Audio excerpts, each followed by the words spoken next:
Okay, so back to number 13. So we've typed all of our values in, and so now we're going to go to menu, and then number 4 for statistics, and then stat calculations, and again linear regression, the one that has the mx plus b, and an x for the x list and a y for the y list, and then we hit enter, and now we can write our equation, which looks like, here's our slope, so 3.1, leaving it as 3.71, sorry, and then our y-intercept is 120.33. So I'm going to write that up here. We have y equals 3.71x plus 120.33. Okay, so let's get,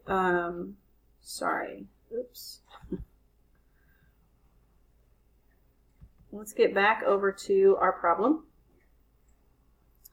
So,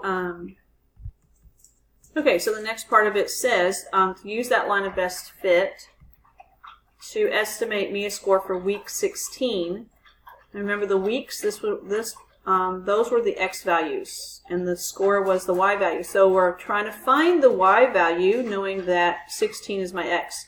So if this is my equation, it was 3.71 x, so I'm going to replace that with a 16 plus 120.33. So now I just need to put this into my calculator and we can come up with the answer. Okay, so remember we're on this page. I want to add a new document, or add a page rather. I'm going to do a calculator. So I'm typing in 3.71 times 16 and then plus 120.33. So her average score, or her estimated score, is going to be 179.69. Again, guys, we can't have part of a pin knockdown on bowling, so we're going to round this up for her average score to be 180. Okay, the next little section says write the equation of each line. So it didn't specify which form to put this in, whether it's slope-intercept or point-slope or whatever. So when it doesn't specify, we will always assume it's going to be slope-intercept. So we want it to look like this. So looking at number 14, they've given me the slope and they've given me a point. So if we can put this into point-slope form, and then we can, and I'll write that up here, y minus y1 equals m times x minus x1. So let's fix that. Okay. So let's go ahead and put that into point slope form. So we are going to have y minus, and remember this is my y value right here, so minus 3 equals my slope, which is 1/2, times x minus my x value of my point, which is 0. So I will have the y minus 3 equals 1/2 times x, which is 1/2 x, and then 1/2 times 0 is just 0. So I'm not even putting that. So then all I have to do at this point is add my 3 to both sides. And I'm going to end up with, I'm going to end up with y equals, I have 1/2 x, and then plus 3. Now guys, on this one, go back and look at what they've given us. They gave us the slope right here, and then they gave us a point, which was 0, 3. Now, if you caught that this really is the the y-intercept, remember my y-intercept is always when my x is 0. So if you caught that, we could have easily just gone straight here and said, here's my slope and here's my y-intercept, and I'm done. But if you didn't catch it, you could put it in a point slope like we did, and we still came out with the same answer, okay? All right, so let's look at number 15. It is telling me I've got my slope, which is m, and I have a point. Now notice this is the x-intercept, so that doesn't help us like this one on number 14 would have. So I'm going to have to do exactly what I did over here and put it in point slope form. So I'm going to put it up here so I have a little more space. So we're going to have y minus my y value, which is 0 from my point, equals my slope of -3 times x minus my x value from my point, which is 5. Okay, eliminate parentheses by distributing. So I will have y, and really y minus 0, do I need to put it anymore? No, just y equals negative 3 times x, which is negative 3x, and negative 3 times negative 5, which is a positive 15. Okay, so there's my answer. Y equals a negative 3x plus 15. Okay? I'm going to clear that off, and we're just going to go on and do the next couple of them. Let me move this up a little bit. So number 16, it just says goes through 4, 5, and then 6, 7. So again, we could do a lot of work and figure out what the slope is by putting these 2 points in my slope formula, and then taking my slope that I find in one of these sets of points and putting it into the point slope form and then rearranging. Or we can realize that if I put these into a table, I have 4, 5 for the first one and then 6, 7 for the second one. I have a table, you guys. We could put this in our calculator and let the calculator do the work for us, okay? So that's what we're going to do. All right, so here we go. One more time. We are at the home screen. I want to go to New Document. I save nothing ever. I want number 4 for List and Spreadsheet. I'm going to put X in the A and then Y for the B. My X values, I have 4 and I have 6. My Y values, I have 5 and I have 7. My cursor is below my last Y value.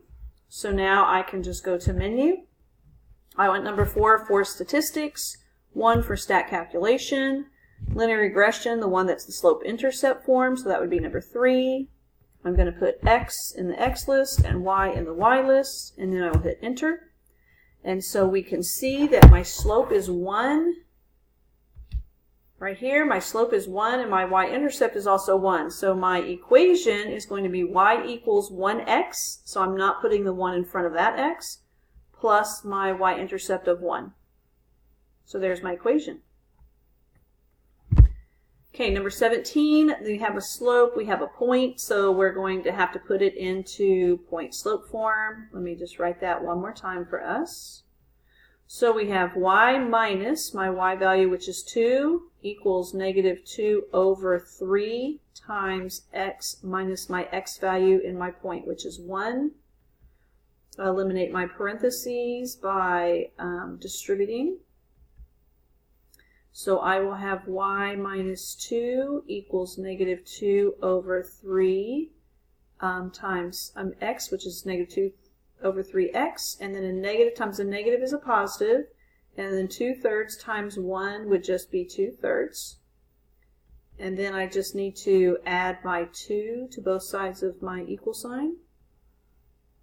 And I'm going to end up with y equals negative 2 over 3x. And then I have 2 plus 2/3. So can I not just write 2 and 2/3? Looks good to me. If you wanted to rewrite it and change this to an improper fraction, this would be 3 times 2, which is 6, plus 2, which is 8. And I'd have 8 over 3. Either way is a perfectly good answer. Okay, number 18, it says the equation y equals negative 4x represents a graphed line. Which of the following equations could represent a line perpendicular to the graphed line? Okay, so what do we know about the slopes of perpendicular lines? They are opposite reciprocals. Okay, so I need to look at the equation they gave me, this equation right here, and we need to identify the slope. So the slope in here is simply a negative 4. So if I want it to be perpendicular, that means I need my slope to be opposite reciprocal. So the opposite of a negative would be a positive, and then the reciprocal of 4 is going to be 1 over 4. So we need to find an equation that has a slope of 1 over 4. So if I look at A, that's a negative 1 over 4. That's not it. C is a positive 4. That's not it. D is a negative 4. That's not it. but B has 1 over 4 for my slope, so B is going to be the correct answer. Okay, let's go ahead and look at number 19. 19, it just says solve for x. So it is an equation. I see an equal sign, and all we have are x's in here, so we simply can do InSolve on our calculator. So let's pull that up and get that going. So if I can, again, go to Control Doc and add a page, and I'm going to do calculator. So here we can do our InSolve. I'm going to go to Menu, and then 3 and 1, and I'm going to type the problem in, which was 3x minus parentheses 5x minus 2 close parentheses equals 4x plus 7. Don't forget your comma x at the end. And there's your answer, which is a negative 0.83 repeating. Okay, we know that if we have a repeating decimal, that's not an okay answer, so we need to change it. So I'm going to ignore the negative sign for right now. I'm just typing in 0.8 and a whole bunch of 3's. Go at least halfway across your screen on your calculator. And there, I can go to Menu, and I want number 2 for number. And then I want, again, a number 2 because I want to change it to a fraction, approximate to fraction. So I'll hit number 2. And then once I hit Enter, we can see that it's changed it to 5 over 6. The only thing we need to do now is make sure that we add a negative sign in front. So this would be my answer for number 19. X equals a negative 5 over 6. Okay, number 20, it's asking, in which of the following situations are the two variables most likely to be related through causation? Remember, causation means that the action of one is going to cause the result of the other. So, if we look at A, it says, Maddie observed that on days the school cafeteria served pizza, then more cookies, served pizza, the more cookies the cafeteria served. Okay, so sorry, this should be the word the. The more cookies the cafeteria served. Now, does that mean because they served pizza, then that caused them to have to serve more cookies? I don't think so, so let's keep going. B says, Tracy noticed that the more flowers that were blooming in her grandmother's garden, the more songs she sang. So again, did the flowers blooming in her grandmother's garden actually cause her to sing more songs? I don't think so. C said Matthew noticed that the more devices that were connected to his Wi-Fi, the longer it took to download videos. So again, the more devices connected, does that make the connection slower, which means it takes longer to download videos? And I think we all could agree on that's probably correct. And let's just double check. D says Holly notes that the more photos she posted on her social media, the more followers she had. And again, because she posted that, does that really make the number of followers increase? I doubt that too. Okay, number 21 just says to find the slope. It's given to us in a data table. So remember, the slope is just the change of y over the change of x. So let's see, what is the change of y? My change of y, if I go from 5 to 5.7, I increase by 0.7. On the x side, I went from 0 to 0.5, so I increased by 0.5. So if I were to write that as a fraction, the change in my y over the change in my x, if I do the division, 0.7 divided by 0.5, I'm going to end up with 1.4.